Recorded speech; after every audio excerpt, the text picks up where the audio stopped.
Sarah here from Highland Haven Australian Shepherds and Highland Haven Dog Training. And welcome to episode 10 of season 2 of Dog for Thought. Joining me is my co-host, daughter and dog trainer extraordinaire, Sophie. Hi, everyone. So, Sophie, give us an update. What's going on in Dogland? Well, since it's been so nice out in the 70s around here, I've been biking more. And so I took Twiggy on a bike ride the other day. And for the most part, we've never really encountered anyone that I've had to worry about. Like, we encounter a lot of dogs, a lot of people. But definitely this time we encountered kind of a tricky situation. And I'm very vigilant when I'm out there, making sure, if I see someone ahead of the trail, I let them know I have a dog. And if they're okay with dogs, and if they're not, then I grab Twiggy and I bring her to the side until they pass. This time there was another guy with his dog off leash biking. And for the most part, when I do encounter other dogs and someone's biking with them, they're usually pristinely behaved. This dog was not. I warned the guy and I was like, hey, I have a dog. Is your dog friendly? And before the guy could even hear me, his dog was on top of our space. And Twiggy read that dog's body language and took off in the other direction. And I just let her run because, she sees stuff that I don't see. And I knew because the dog looked like a pitty Mastiff German Shepherd mix, I'm going to say. I wasn't worried that he was going to chase her down and, she wasn't going to be able to get away. She's far more athletic and faster than he was. Way more athletic than faster than him. I honestly was surprised he actually had him out running, biking in the woods. Yeah, well, he sounds like a bonehead anyway. Yeah. And who brings a dog like that off leash in the woods? I swear. Well, these are the cases where I get really frustrated because as you know, I put a lot of time and effort towards making sure Twiggy's super responsive and respectful of other people on the trail and isn't going to invade anyone's space. Or, there's people who don't like dogs out there and don't want a random dog running up on them. So I'm very conscious of other people in their space. So I get really frustrated when, I've put all my time into my dog to get them to this place. And you're a bonehead. And this guy just comes along with his dog off leash, no collar, no leash. No control. No control over his dog, no recall. This dog's a big, powerful breed, and my dog easily could have gotten hurt. And plus, we bred her. So it's like another layer of concern. So what if you're walking along in that woods with your Maltese on a leash? Mm-hmm. I mean, what the heck is wrong with people? I get so disgusted by that. Mm-hmm. I mean, but don't get worried, audience. Twiggy was fine. Twiggy was fine. She took off in the other direction and disappeared over the edge of a ridge. So I couldn't see her anymore. And then when the other dog came back to his owner, he kind of chased her and then kind of gave up because she ran so fast and came back to the owner. And the owner's like, oh, well, my dog's a little funny with other dogs. So once again, why do you have your dog off leash with no control over him? And he's not good with other dogs in the middle of the woods, but whatever. And he goes, is your dog friendly? And I wouldn't be asking if your dog was friendly if mine wasn't, but whatever. That's another time. Well, actually, we're going to talk about a little bit about that today. But, I was like, well, she's intact. So other dogs tend to be funny with her, trying to kind of give him a hint. I don't want my dog to didn't meet even your know what dog. that meant. Yeah. So anyways, because he had no leash, no collar, no control over his dog, he had to actually lift his 90-pound dog up in the air. And then I used my e-collar to recall Twiggy back when it was safe. And I, have it's kind of like a flexi leash collar built into her. It's like a flexi collar built into her collar. I don't know if that makes sense. And so I just took that and took her leash and I just walked her past the dog and we continued on in the woods and it was fine. But because I took all the precautions to make sure my dog was okay, not because this guy just got luck free. What if I had, I don't know, anything could have happened. 50 different things. What if you're afraid of dogs and this dog comes bounding up to you? Mm-hmm. It's just, 50 different ways that pisses me off. Mm-hmm. Whenever I have my dogs off leash and I get anxious about them seeing other dogs off leash, I try to console myself with, well, no one would be stupid enough to have their dog off leash if they weren't dog friendly. Yeah. But people stagger me with their stupidity. Yeah. Stupidity is always brought to a new level when I'm out around people. So I'm glad she was fine. You were kind of upset when you came back, but I was like, it sounds like Twiggy handled it perfectly. Yeah, it's more of just like, it's frustrating that I'm very conscious of like other people's boundaries and social cues. And I really try to make sure like I do the right thing. So I get really frustrated when I took all these steps and did all this training with Twiggy to make sure she was perfect. And in you the didn't do woods, the bare minimum. and he didn't do anything. And on top of it, you make other dogs like pit bulls and mastiffs and German shepherds, like whatever your dog was, you make them look bad because you have no control over this powerful breed that you decided to get, and you didn't do any precautions for this breed. And this is why a lot of dogs get bad names, because you people don't put in the effort and the time and don't understand the powerful breed that you have. Like no matter what, Twiggy would have never hurt another, she wouldn't hurt any other dog. Like she's not capable of really hurting another dog severely. That dog is though. That dog could easily kill another dog. And you're out here, no leash, no collar, no nothing. And your dog doesn't have good recall, and he just literally chased after my dog, and then you have the audacity of giving me a fist bump. Like, dude, like, whatever. Like, I didn't scream or yell because there's no point. There's no point in teaching that guy anything because he's just a bonehead, and he's going to come back and do it again. So now I'm going to have to be even more vigilant. No, she sounded like she did fine. And when she sees that dog again, she'll do the same thing, and it will all be fine. Yeah. I think this is kind of a good segue into our topic today. Our topic today is dog to dog, dog to human, nonverbal communication. So body language, reading body language, right? Which is part of what you're talking about here. Yeah. But also in a broader sense is my frustration with people who don't respect dog body language, a lot of people just don't know. Most people just don't know what the dog is communicating. Some people kind of have an idea of what a dog is communicating, like, dude, I don't want you in my space, kind of anxious, submissive kind of stuff. And they sort of know what that means, but they sort of go in there anyway and grab their dog and give them hugs and kisses and don't really care that their dog isn't into it at the moment. And most of the time that works out just fine. Some of the time you get a dog bite, right? So it's kind of like this dopey guy, right? He sort of seems to fly by the seat of his pants and just hope that it all works out, right? Do all the wrong things and chances are you'll be fine. Of course, there's a chance that you won't be fine or someone else won't be fine because of your carelessness. So I think this is kind of a good segue into this topic. Dog body language, of course, we've all known all along that dogs are trying to communicate with us, even back in the day when I was your age in training. Of course, we knew of dog body language. But what we know now in the year 2024 is very different than what we knew in, say, 1994. It's a completely, almost new world of understanding what dogs are trying to communicate. And also a new respect on honoring what they're trying to communicate. And this whole movement towards consent, right? Your dog consenting to being pet. Or whatever, you encroaching on their space, they sort of have to consent. And that's all dog body language. Generally, people who understand dog body language are pretty good at human body language as well. It kind of goes hand in hand. But again, you can understand it and still not respect it and go right in. Thoughts? Immediately what I think of is most of the time the people who, when we're walking on our walks and who encroach on our space, we give them a whole bunch of human body language of we don't want your dog to come in our space. Like really obvious human stuff. Nonverbal communication. Like making extreme space all the way on the turning edge my with back the dog. to them. Turning your back to them. Not making eye contact. Turning away. Not responding to them, talking when to they you. ask questions, completely not responding. And still, it's like over and over and over again. And then, of course, when you say something, they call you the B word, right. Or you're the bad guy because you were disrespectful to them. You're unfriendly. You're a bitch. You're this. You're that. I tried not to say anything to you, and you didn't see any of the social cues that I was giving you. That my dog is not friendly. That I am in training with my dog. That I'm working on my dog holding themselves together so they don't just react. Just not your interested dog. in interacting with you, or that.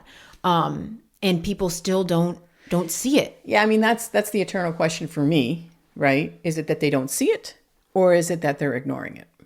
I don't know the answer to that. Yeah.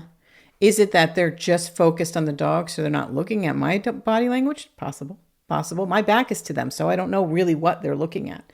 I suppose if we had a third party filming the whole interaction, maybe we could get some of those answers.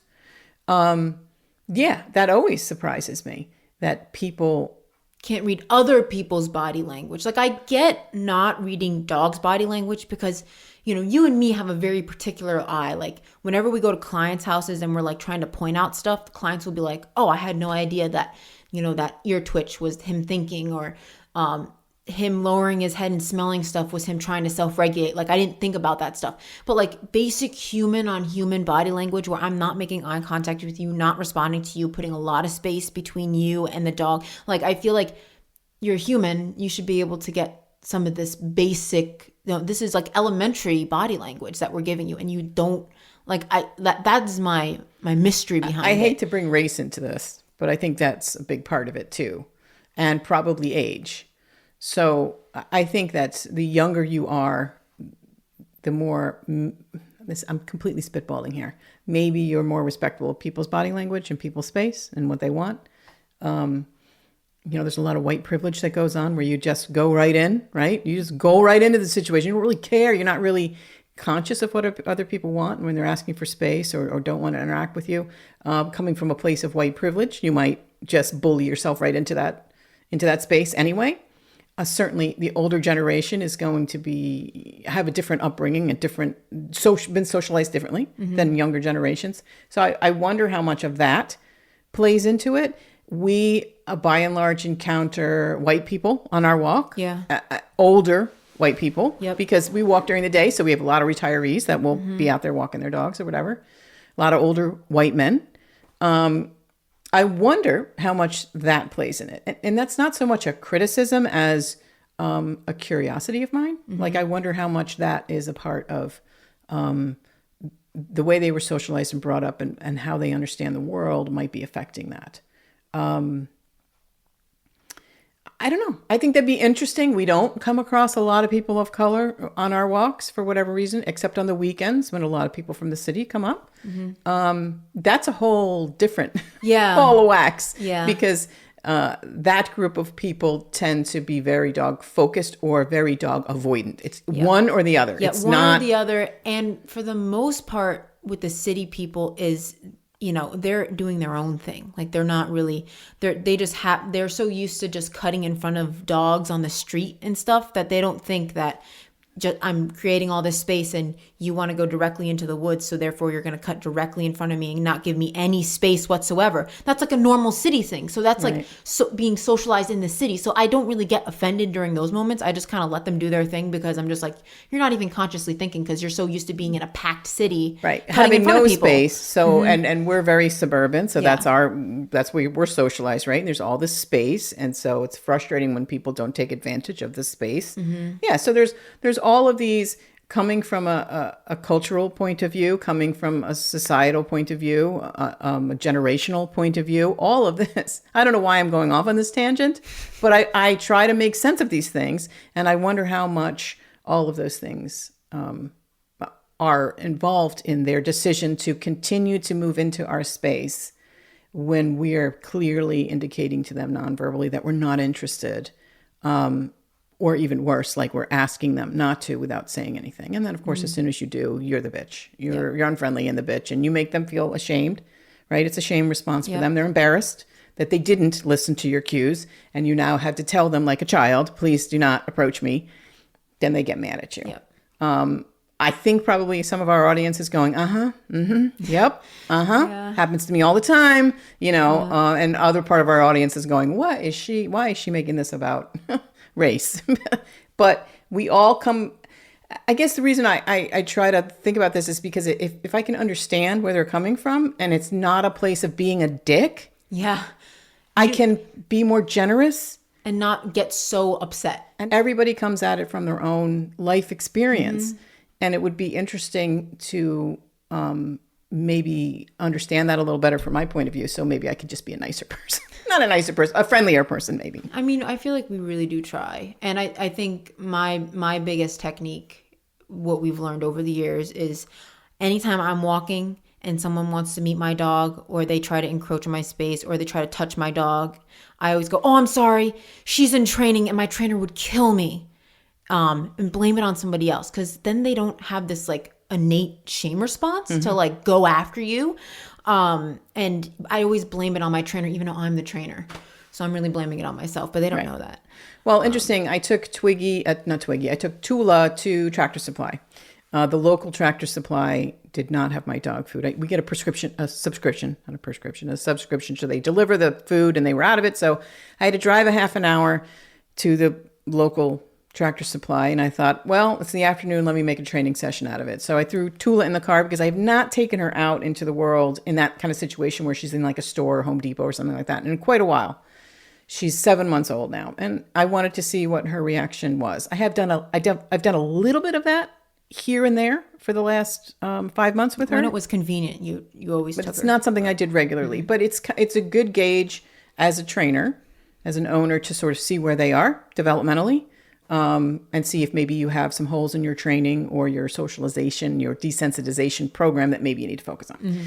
So I said, hey, I'll throw her in the car and see how she does. So we drove a half an hour, got out at Tractor Supply. She trotted right in the store next to my big, loud, cranky, cart with the wobbly wheel, which was surprising because most of our dogs would be quite freak out. Shy. They don't like that noise, and they generally won't want to walk next to the cart. She was like, no problem. She trotted right in there, misconfident, which I was very pleased to see. And of course, the first person we see is a young woman who works there and says, is she friendly, before she approaches her. And I kind of stumbled with my answer because the answer is yes, but not necessarily I want you to come and say hello to her. So I was like, oh, blah, blah, very inarticulate. I think I ended up saying, yes, she's friendly. I don't know if she wants to say hi to you. Let's see if she does. Something like to that effect. And she sort of approached her with her hand out, which is very typical of people, right? Not a way we would approach a dog, not the way we encourage people to approach a dog, but it's been so drilled into us here in the United States that that's how you approach a dog. You always put your hand out, let them smell your hand. Not a great way to approach a dog. Face to face. Right. Yeah. So she sort of bent down a little bit and put her hand out, and Tula did exactly what Tula does, which is she crouches down and she backs up slightly, but mostly she crouches down and sticks her nose out, and we'll sniff their hand, and they can then scratch her under the chin. And that's her way. That's how she has learned to greet people. That's the way she feels comfortable. If that young woman would have sat on the floor, she would have probably barked at her, and then within 10 seconds would be in her lap licking her face. I am fine with all of that. Like, that's the way she figures out, that's the way it's comfortable to her. I'm good with that. However, when people see that, they don't interpret the same thing. No, they go, oh, you need to socialize your dog more. Right. They say, well, this young woman was like, oh, okay, I guess you don't want to say hi to me, and walked away, which was fine. We continued into the store, and as we're going to the dog food aisle, 2 more people do the same thing. And she's in a barking phase, which I know drives you insane. Yes. And she has this squeaky bark, which is interesting. She's the squeakiest, like still a real puppy bark. We call her the kazoo because she sounds like a kazoo, just screaming. Yeah. And barking, again, is her way of expressing that she's either excited or uncomfortable or anxious, right? So I know that because I know my dog, right? So I know it's not an aggression thing. It's her way of going, whoa, whoa, whoa, I'm a little overstimulated, a little bit unsure. I've got dogs barking upstairs right now. So I'm okay with it, but people are not, which I find so frustrating. And I can't blame them because they don't know this dog. They're not dog trainers. A couple of people did the same thing with the hand, and she wasn't really interested. Then we went into the dog food aisle, and there was a boxer on the other end of the aisle. And as soon as she saw the boxer, I knew she was going to bark. She doesn't like high energy dogs. They make her nervous. And the boxer's like literally jumping, like bouncing. It's a boxer. Yeah. Literally bouncing up and down at the end of its leash. And I said out loud, for that person's edification as well, but I was saying it to Tula. I said, you don't have to meet that dog. You're all good. And I grabbed the dog food. I let her bark. I grabbed the dog food, put it in the cart, and we walked away. And as soon as we were out of sight of that dog, she calmed right down. Yeah. At that point, I had a phone call. Somebody I had to pick up. So we pulled over to the side of the aisle and I took this phone call. And I stood there for probably 15 minutes on the phone. And she sort of sat by my side and many people walked by. She was good. She did not hide behind me. I was pleased with her response, but I knew what body language I was looking at. Everybody was like, "Oh, is she afraid? Why is she afraid? Was she abused?" And I'm literally talking on the phone. Literally talking, not just had the phone up to literally talking. People are coming into my space and talking to me and asking me about the dog. And I'm looking at them like I'm literally on the phone. Yeah. So I just ignored them, and she seemed to be able to navigate it well enough. But it was, and I was actually pleased with her whole trip there. Mm-hmm, mm-hmm. That was the most I could expect from her. She did great. She's a 7-month-old puppy. Mm-hmm. Australian Shepherd. Yeah. And she did great. No growling, no lip curls, no hiding behind me. She just was cautious with people she didn't know, but she was willing to try without any encouragement from me. And I was really pleased. But that was if you had sent a film crew in, we could have broken down the nonverbal communication she was displaying and how basically everyone that walked up to her was ignoring 90% of it. Yeah, yeah. The 10% they listened to, they would say there must be something wrong with her. Why is she acting like she doesn't want to see me? Yeah, every dog loves me. Right. Every dog loves me. I love dogs. Let me say hi to your dog. And something must be wrong with your dog if it's not willing to say hello to a total freaking stranger. Mm-hmm. So, but I knew that going in. So I was in a good headspace through the whole thing. But talking about nonverbal communication, it's an interesting sort of case study on that, right? Yeah. With them not looking at my nonverbal cues, which is, dude, I'm in the middle of something. Don't come up and interrupt me. And her saying, I don't know you. If you stand very still, maybe I'll come and sniff your knee, but I'm not interested in sniffing the hand that you're shoving in my face, you know?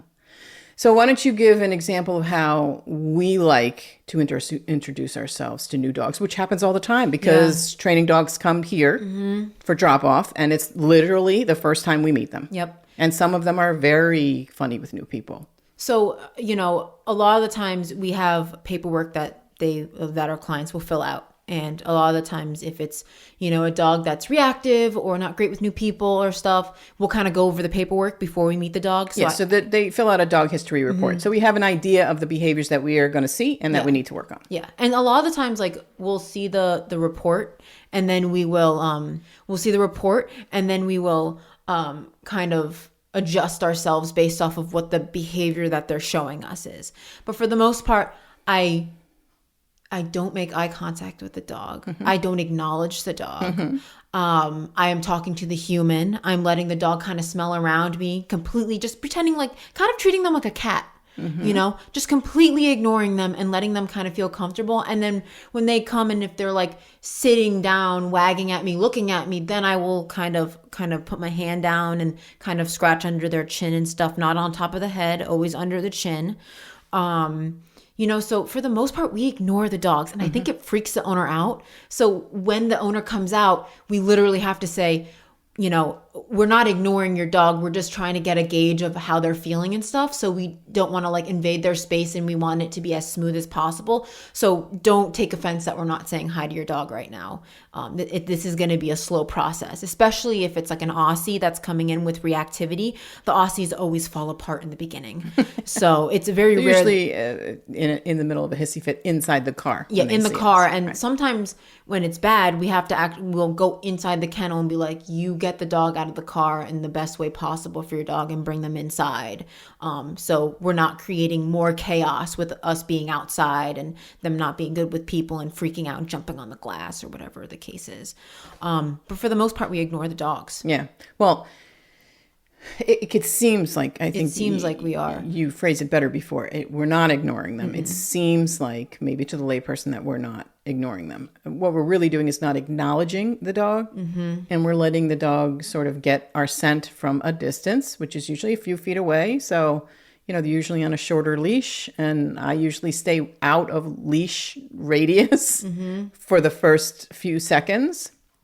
So I can gauge whether I feel comfortable Yeah. piercing that radius, That right? space bubble, yeah. That I'm not going to get bitten out of a dog who is completely in a state at the moment and wouldn't be their fault, right? So I talk to the client and ignore the dog if I feel comfortable piercing that radius where they can actually physically touch me if they want. I'm doing it with my side, right? I'm sort of sidling up next to them and continuing to and not making ignore direct them. eye contact. Right, I'm not looking at the dog. People don't realize how much eye contact is so threatening. Yeah.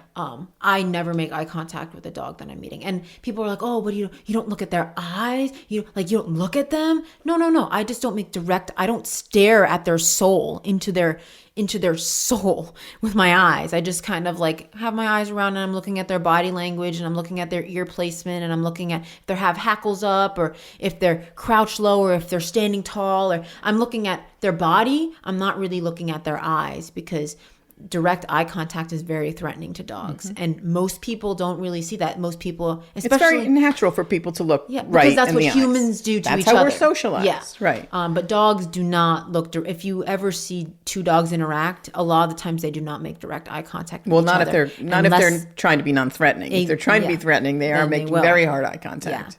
Yeah. It's interesting. We're talking specifically about dogs that come who are uncomfortable when they get out of the car. I have the same protocol when the dogs are super excited to see me. Yes. So the Goldens and Doodles that are coming out of the car and completely losing their mind with excitement, I am doing the same thing. I'm staying out of leash radius because I don't want to be jumped on. Yeah. I don't want that to be my first experience with this dog is I'm going to let you jump all over me like a fool because I am going to be upset about that. Yep. That's not something that I like. So again, I'm staying out of radius. And if the dog is, and many times the really super sweet ones are completely, all over the place, which is why they come to us. Yep. So I'll let them sort of freak out and talk to the owner and then sidle up sort of parallel to them as we walk inside so that you're not coming directly at them. You're sort of coming up on the side, and I can easily step away if they go to jump on me because I don't like being jumped on, period. It hurts. And I don't want to have to discipline that. I don't want that to be my first interaction with this dog. I don't want them to let them jump on me, and I don't want to discipline it if they do. I want to avoid it completely. And I think we don't talk about avoidance as a training strategy enough. We want to avoid that situation when we're first meeting a dog so that the actual first contact, so to speak, is a much more positive, calm, and less stressful one for the animal. So otherwise they associate you, oh, this is a lady I jump on. This is a lady where I get excited with. I think a lot of the dogs that are super friendly with people, when they're puppies and they're small, they want to reach and kiss your face, which is kind of where the jumping comes in. And now this is a full-grown lab, and they're jumping all over you. And I don't want that to be my first experience because now they're going to start associating me with this is the person I have to jump on. I get to jump on, and then I have to correct them harshly, where if I never let that happen in the first place, I never have to correct that behavior harshly. I can cultivate that first experience and all other contact experiences. I can cultivate it into a way that's appropriate so that they're getting what they want, which is my attention, in a way that's positive and we can move forward. So that would be how I would recommend anybody. I mean, I can't tell you how much I want to marry people when they approach my dog correctly. I fall totally in love with the person. Yeah. Or just someone who you can tell is also training their dog, or even if they're not training them, they're putting effort into trying to distract them away from your dog. When you're walking by, I'm immediately yes, queen, yes.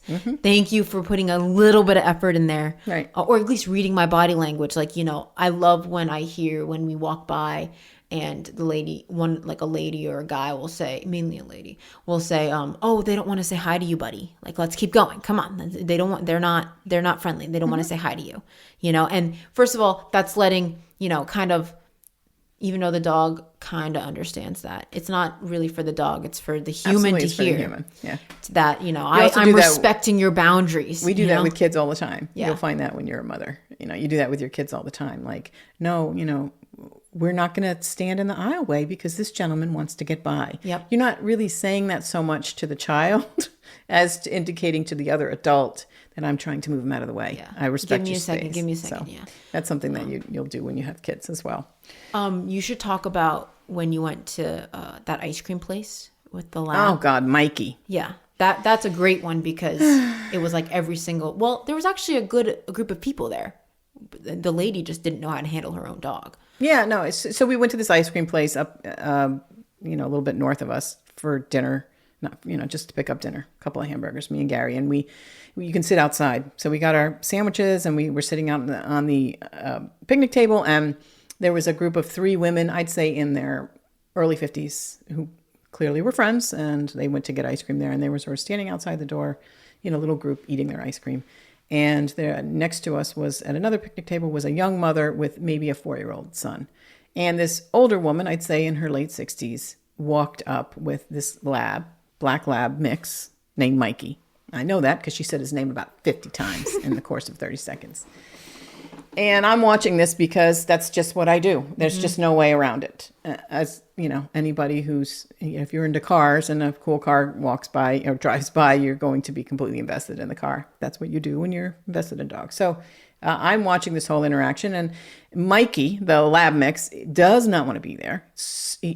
I come to find out by eavesdropping that he's 2 years old. He's a rescue. She hasn't had him that long. And he is in a state of complete meltdown. Just literally physically shaking, whining, panting. Literally have an anxiety attack. Right. So panting is a sign of stress. Yep. It can also, of course, be trying to cool off. Or like panting but for me, it's always like some sort of form of self-regulation, right? So even if they're panting, they're trying to self-regulate their literal body. Right. But there's actually tongue body language. Oh, well, yeah. Right. So a dog who is panting out of stress is going to have their lips pulled back.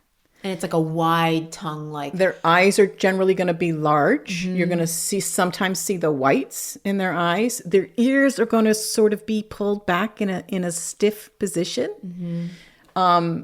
And their tongue is going to be stiff and usually out directly in front of them. If Mikey was cool and chill and he was just trying to cool off because it was a hot day, he would have this big spatula tongue, right? His tongue would be wide and maybe even lolling from one side of his mouth, right? And everybody can imagine that, right? When you're talking about a lolling tongue, you're imagining a golden retriever with a big fat tongue hanging out the side of their mouths because they just played 20 minutes of fetch. Well, and for the most part, when they are in that state and like they just played fetch, their ears aren't stiff, right? Their facial features are kind of relaxed because they're like I feel good because they're enjoying the endorphins, right? So they're in a very comfortable, happy state, and you can see it in their eye set, in their ear set, in the actual shape of their tongue, where their tongue is coming out of their mouths. This is not Mikey. Mikey was stressed in all of his skin's pulled back, everything. His eyes are open, his head is darting side to side, his tongue is straight out, his ears are back, and he's literally shaking all over the place because he's not comfortable in this strange environment.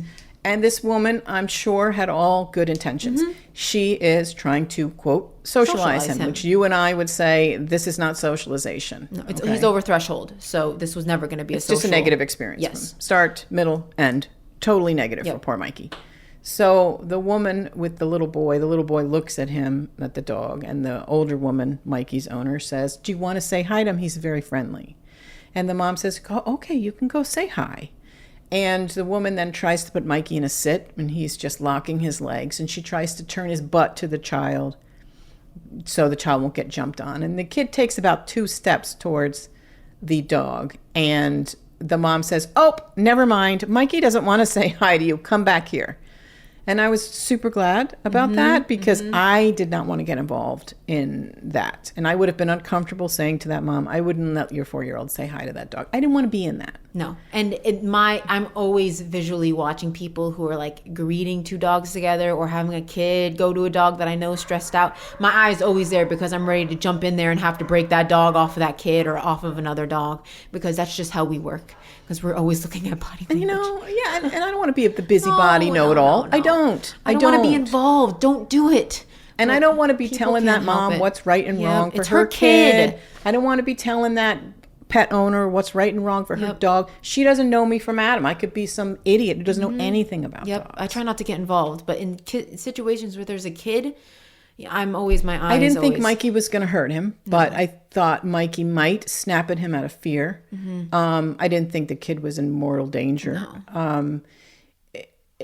Had that child been bitten when I was sitting there watching and I didn't say anything, that's what your mind goes, right? What is my responsibility there? Yep. But fortunately, I didn't have to say Yep, anything. didn't have to do the anything. mom was like, "Come back." Mikey doesn't want to say hi. Mikey doesn't feel so comfortable. Now, Thank you for reading the social cues, Yeah, lady. she should have read that before even telling her kid. But the kid, he was very well behaved. Most 4-year-olds would just not listen. Yeah. Just 4-year-olds nowadays. But that little boy was very polite and listened very well and came back to his mom. And the mom just quietly explained to him that, Mikey seems a little nervous. And she changed the subject and it was all good. Now Mikey and his owner walk a little bit farther and they're now walking by the 3 women in their 50s eating their ice cream. 2 white women, 1 black woman. And the reason I say that, Important reason. for all of you who don't know, my husband is black. Okay. So, We have a lot of these conversations in our house. culturally, Yeah. black people have a different, come from a different point of view with dogs than white people. And you can historically look at the reasons why. Yes. Every understanding why they do that. It's completely clear.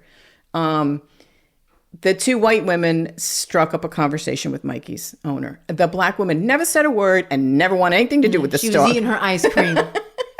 She wanted nothing to do with this dog. She was certainly standing there nice and polite, but she was not interested in making conversation about the dog or going near the dog. Now, whether she didn't like dogs, I don't know. Whether she was afraid of dogs, I don't know. Whether she was reading Mikey's body language and making that judgment, I don't know. I just know that she was not involved in this. And the 2 white women were, talking to Mikey's owner about him and saying things like he needs to be socialized. Is he afraid? Was he abused? And that whole conversation.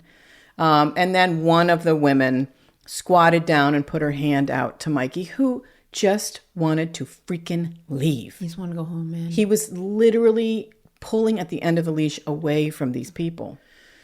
Mikey just wanted to leave.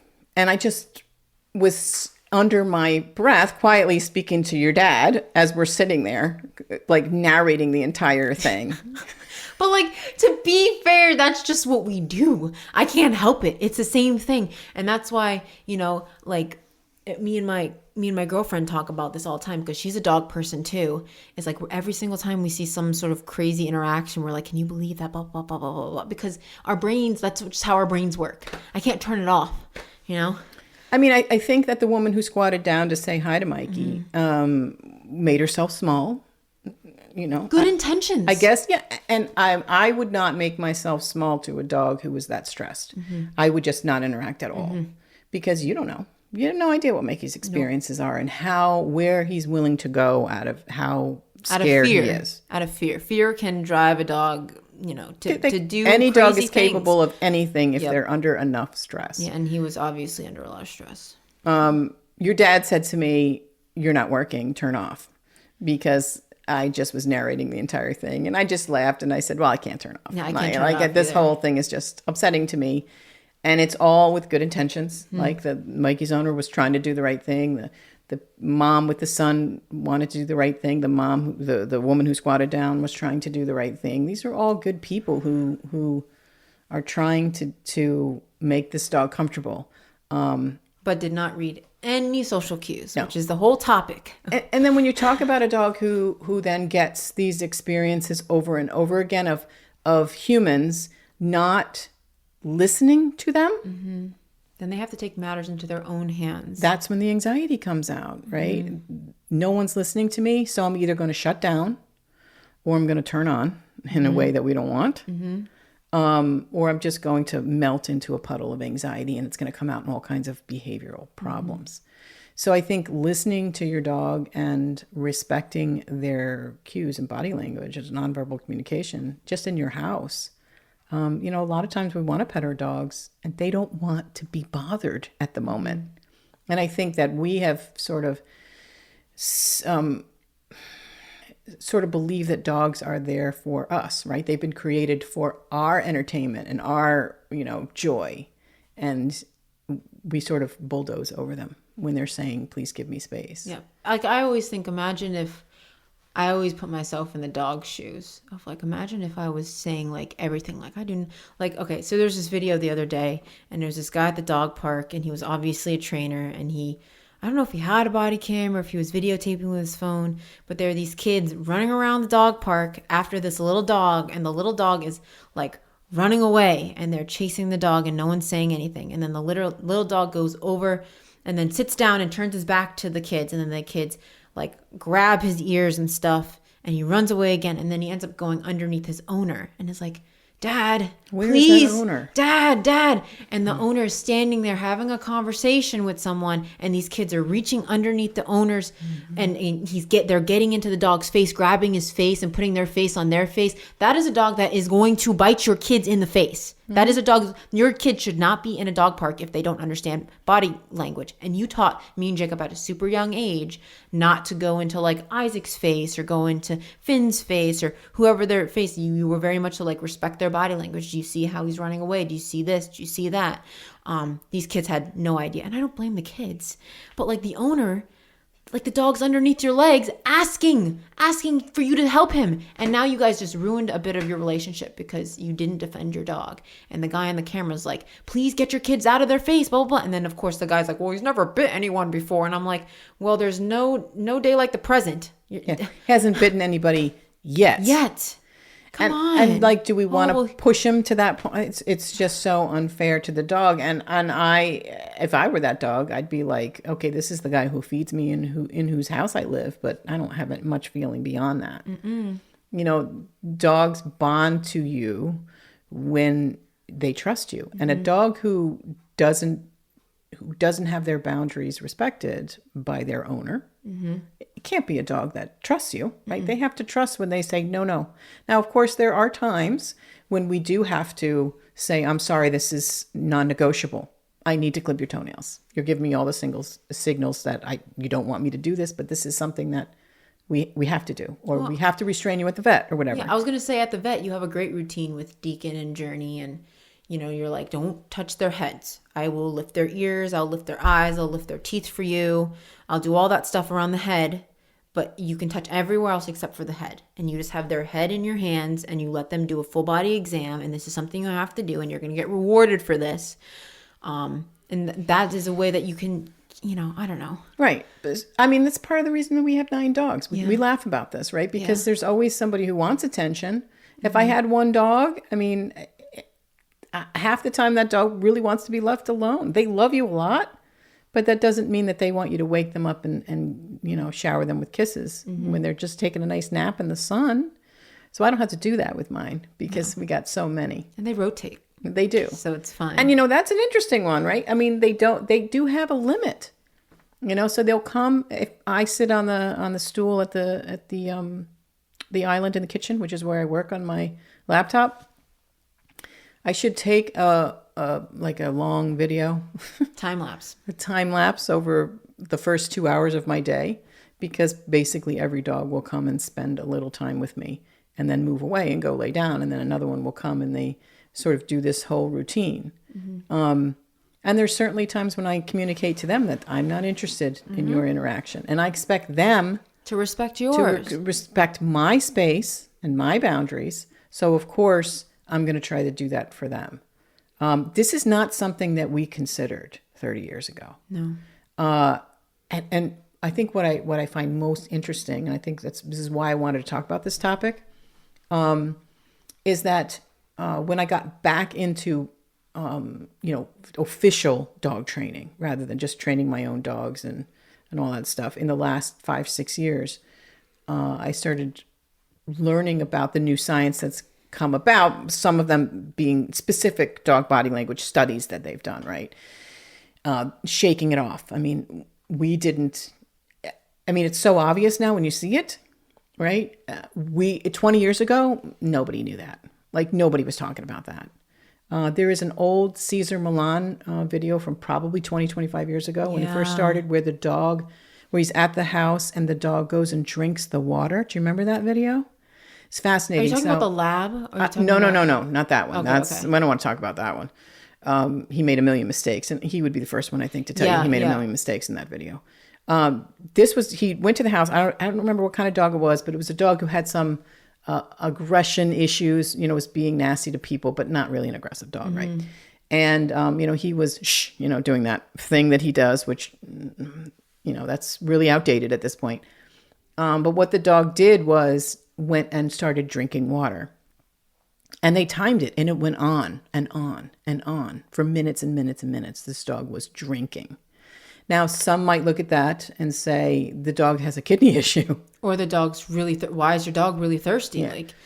But, and now, and he did say, oh, this is an interesting behavior. Of course, now a dog trainer would look at that and go, okay, that's classic displacement. Yep, he's right? displacing, yep. Right, he's feeling anxious, and he's trying to regulate by getting away from the situation and doing something else, right? We saw that today on our walk. Yep. And I loved it. So displacement isn't always a bad thing. So we have a client here right now, and she's a bit dog reactive. Yeah, it's really, if you let her hyper focus on it, she can get reactive. But for the most part, if you give her any alternate behavior, she will happily take the alternate behavior instead. And so what she was doing today is she's a big smeller, but we don't really let them stop and smell. So they have to continue smelling, or they have to smell a spot up there and then have to kind of like, once that 4-foot leash ends from front to back, then they have to continue walking. And when we were passing a dog today, instead of her looking at me and like getting cookies, she decided that she was going to smell the grass instead. Yeah, so I watched her from behind. I was walking behind you.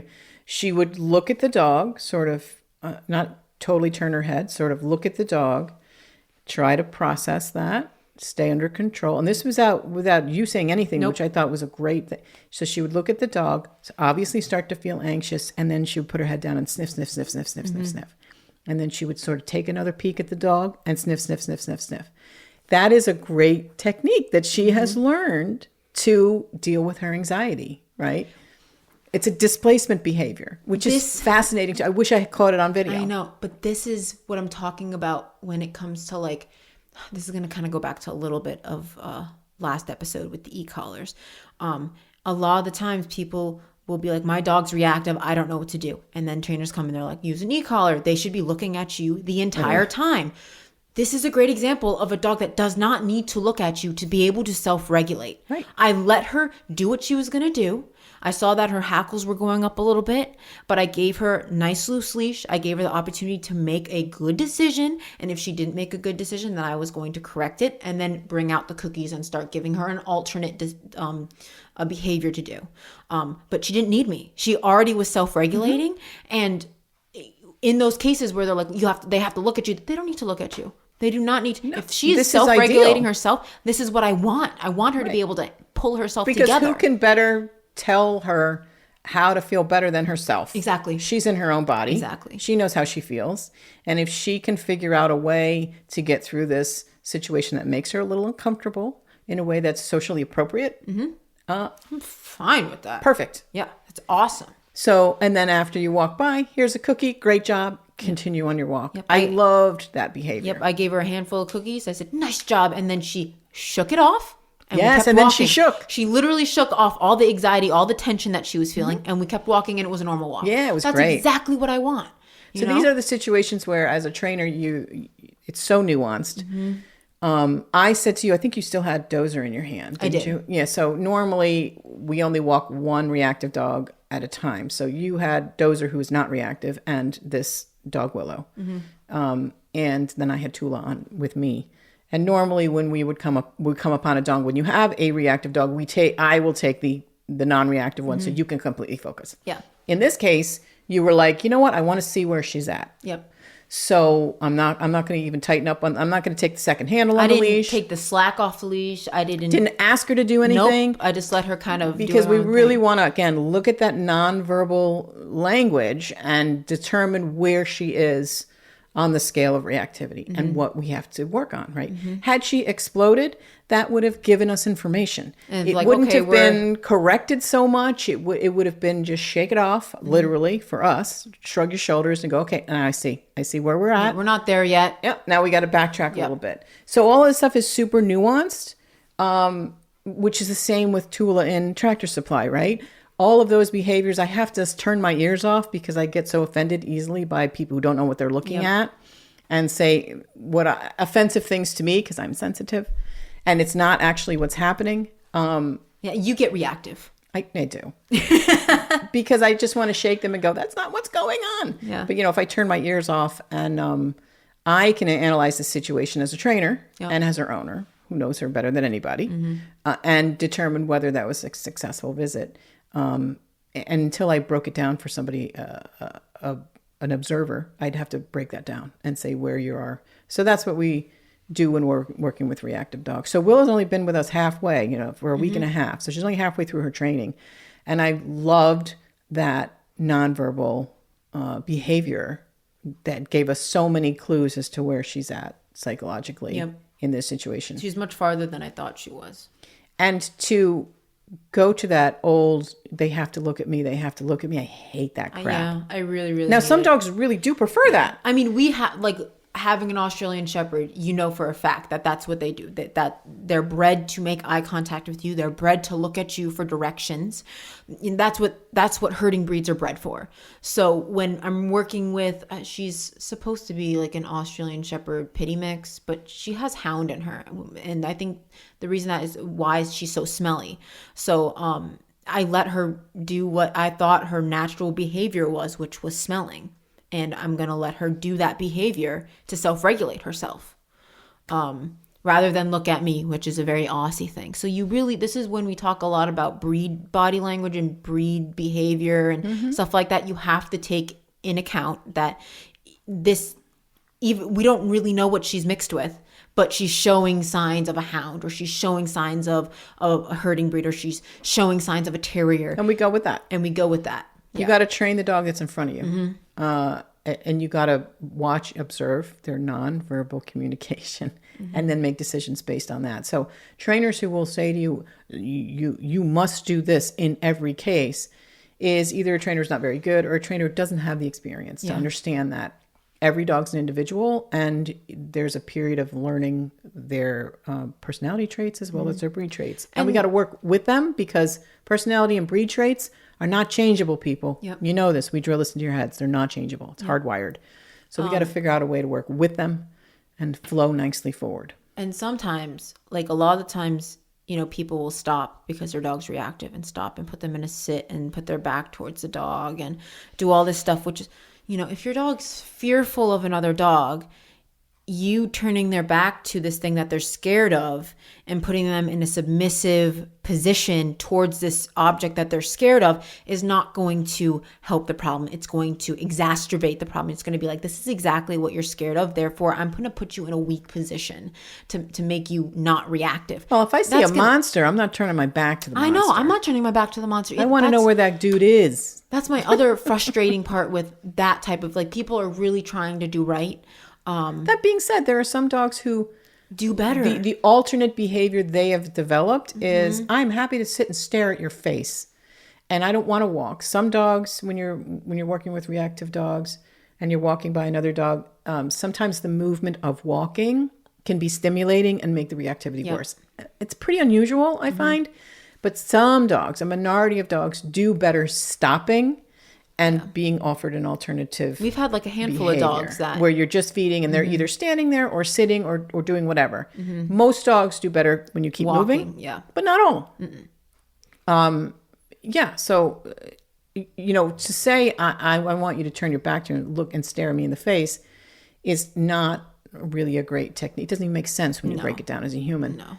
If you're talking about Deacon, he was severely leash reactive. Yeah. And now he is so into the freaking treats, he will trip you because he's sort of bending around you, looking up at your face, looking for that treat. And he'll happily ignore the dog. Happily. Yep. and stare at you in the face. I didn't ask him to do that. That's what he wants to do. Well, and once again, let's look at the breed. Right. He's an Aussie that they like looking at you. They like directions. They like knowing what their job is. Deacon knows exactly what his job is, and he knows how to do it. Where, other dogs don't. Like, I mean, I could talk about my girlfriend's dog, and, Eli has a hard time. He's a terrier, so he gets locked on to another dog, and then once he's in that lizard brain, you can't turn him off. So you might as well just let him bark at the end of the leash and let him do his thing, because you're never going to be able to get him back to your attention. Mm-hmm. And so I recommended for her to get super high value treats. So when he does see another dog, he's so orally, what do you call a nose? He's like olfactory, whatever. It doesn't make any sense. He's so focused on smelling on the treats that he can look at the dog and then come back to you and get a treat for that. Like, he really needs a high value treat to be able to get that terrier locking off so he can proceed through the walk.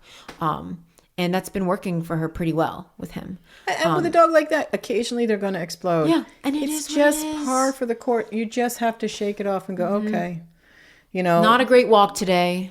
Break down the situation and analyze the situation so you could maybe avoid it next time. But, failure is part of learning. It. No one's perfect. Your dogs aren't perfect. You aren't perfect. And, a small percentage of failure should be completely acceptable in these situations. We like to say that with age, maturity, exposure, desensitization, that dogs mellow with the reactivity, right? You get the good training under your belt, you continue forward with that good training, and as they mature, they mellow, just like people do. But not all dogs. No. Not all dogs. I imagine I will still be treating Deacon when he's 13 years old, walking by a dog. I think it's a bloodline thing. It's such a small thing to do. It's almost like he enjoys it. Like, he knows exactly, there's a dog. I know exactly what you want me to do here. And I'm so fine with that. Obviously, I would raise him differently now. Tula does not have any reactivity with dogs on leash, but I have seen the beginnings of it with the barking, because she's at a developmental stage where she's at a fear stage. Yeah, she's pretty fractious. If something spooks her, then she starts to bark. And then that's self-rewarding because, Yeah, so I'm very careful with her. We're still doing the treats and, still trying to be super calm and still exposing her and making sure she's walking with the right dog. So I'm not going to walk her with a super reactive dog, which is just going to set her off. Making sure that we need to get through this stage. And as much positive avoiding her reacting. My goal is to prevent her from reacting. And if that means I need to avoid dogs for a period of time, maybe for the next couple of months, if I need to cross the street and make a ridiculous amount of space, then that's what I need to do to get her through this developmental stage. Right. And I think that people forget that part of it, that these behaviors in the first 2 years of life, there's a developmental milestones, and avoidance can be temporary. And once they grow up, or get a little bit older or come out of that stage, we can then re-expose them to those situations. So it's not permanent. People forget that part. I think a lot of the times people are like, exposure, socialization, exposure. And in reality, it's how many positive situations are you having when you go to Home Depot? Right. How many times have I taken her to a store? Maybe 6 times in her whole life. Maybe. Probably not even that many times. And how many of those times has she had a positive experience in those stores? So she hasn't been to a store probably for 2 months. And again, I've only taken her less than a handful of times altogether. So it was I was not surprised at her response, that she was very chill about it. I was pleased, but not terribly surprised. Had it all fallen apart and she had started barking for the moment we got out of the car, I probably would have put her back in the car, left her in the crate with the windows down, and gone in the store by myself. I would have said, she's not in a headspace. She's giving me body language that today is not the day. So when she got out of the car with Mikey and he's shaking and nervous, she should have gotten back in the car and driven away or walked away. I'm not sure. I don't remember seeing her get in a car. So maybe she lived locally and she just walked to there. You have to be willing to do that. Even if you like carve out a time and make time to take them to this particular thing to desensitize them, socialize them. And you get there and the dog's like, I'm not having this today. And you're like, well, I'm here. I might as well do it. No. Let's make it, that's as many positive experiences we can get, because that one negative experience could cancel out 10 positive experiences. It's just freaking plain cruel. Well, yeah. It's just cruel. And people don't see it that way. They don't, and they mean well. It's frustrating. And she meant well, and she was trying to do right by that dog. And I'm sure she's a lovely person. But that was a upsetting experience for poor Mikey. And it breaks my heart when I see that, because it's so avoidable and it's just so avoidable, with maybe a little bit of education. Although sometimes you can educate people and they just refuse to see. I mean, we know people who... A lot of people. Who bulldoze right over their own dog's body language and do things like pick them up and turn them over. And the dog is looking at you like, I don't want to be picked up. I don't want to be on my back. Oh. And the person's going... he loves it. He loves... No, he doesn't, dude. I have a good one. I have a very good one. I've told you this one already, and I already yelled at him about it. But my two best friends, we go to my friend's Nick's house, and he has two mixed breeds. They're both lab mixes. Lab mixes, yeah. And one of them is older and she's sweet as the day is long, and the other one is young and he has a lot of energy, but he's very well behaved. He just is so excited. He's one of those dogs that he wags his tail so hard that he hits it on stuff and sometimes it bleeds. Yeah, he's a sweet boy. He's just a sweet boy. But just a lot of energy. A lot of energy. Again, developmentally, he's still young. Very young. And so Nick was watching them because his parents went on vacation, and he came back. He works a full day of work, and then he went over to his grandparents' house to have dinner. So the dogs were like left home alone for a big majority of the day when they're used to being out. Frank works in his office all day, so he's used to being with the dogs all day, and Nick, was working. So right. the dogs were alone all day. And I came over because we usually hang out every Friday, and the dogs were like extra all over the place. And I was just like, dogs all over the place, where they must be excited to see you. And I was like, your parents not home? And he goes, oh yeah, they're on vacation. I was like, well, maybe they need to go outside and like run around for a little bit. And he goes,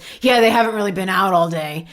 Which I think he let them out before he went to his grandparents' house, but they needed to obviously run. Mm-hmm. So he let them outside. They're running around like lunatics. He has a huge yard. So I was like, why don't we just stay outside and have a fire pit and let them run around outside? And so that's what we did. We talked and hung out and they ran around or whatever. We came back inside and Quinn was still all over the place. And at this point, I think he got most of his energy out, but it was like anxiety kind of like buildup of my mom and dad aren't home and I'm with you guys and I don't really know what to do. So I don't know. He finally, after like an hour and a half of hanging out there, he finally settled next to Harley on the bed. Oh no, I see where this is going. And Matt gets up and goes over to him and says, oh my God, you're being such a good boy. And starts like shaking him and putting all this energy into him. Right. And I was like, Matthew, stop. He just settled down. Stop it. And then all of a sudden, Quinn gets up and starts running around just like he was running before. Matt's like, oh, I don't know what I did wrong. I was like, you literally went like this. And I went up to him and did exactly what I did to Quinn. I started rubbing his head and pushing him around. And Matt's like, oh, I guess I did give him a little bit of energy. I was like, you think? You think maybe the dog just calmed down after being anxious and he's home with us and you just gave him a whole bunch of endorphins? People make those mistakes all the time. I was like, just leave him alone. And we work really hard with our clients to point that out. Yeah. Right? Because a lot of the behaviors that we see come from a misunderstanding of what they need and what they're getting from us. Right? And what we're doing that's causing the behaviors that are I don't even want to say that we don't like. I like to go back to behaviors that are incompatible with the happy life with us and the dog. All right. This is going to be the season finale. Yep. Season 2 finale. We did come back and do this one more episode because I just had an itch to talk about nonverbal communication. Yep. If you're watching on YouTube, this studio is going to be broken down as soon as we're done and packed up in boxes because we are hopefully going to be moving in like 2 weeks. Still waiting for the closing date, but it's coming up for sure. Yep. So we're packing up and we'll do season 2 once we're settled in the new house, probably this winter sometime. Yep. Season 3, sorry. So this is going to be the season finale, but I did want to talk about this topic because Mikey got me all worked up. Yeah, poor Mikey. Poor Mikey. God bless Mikey. All right, so that's it for episode 10, season 2. Thank you guys for listening to us this season. It's been fun. We've learned some stuff being on video. We're going to have a new studio when we move to the new house. It's going to be a permanent studio upstairs. So we'll try to get a little fancier and come up with some new topics and guests. And I had all these guests lined up for this season, but because it's summer, everybody was so busy. Yeah, in the winter, I think it will be better. People will have more time, I think, after the holidays and whatnot, and we'll get some new interviewees to come in because the interviews are always interesting and fun. Of course, reaching out and letting us know what topics our clients, listeners would like to we'd like to hear. We're always open to that. So that's it for Dog for Thought season 2 in the can. Ba-boom. We will see you guys next season on Dog for Thought. Bye. Dog for Thought is written and hosted by me, Sarah Brown, co-hosted by Sophie Brown, produced, edited, and original music by Jacob Brown. Don't forget to like and subscribe. Bye.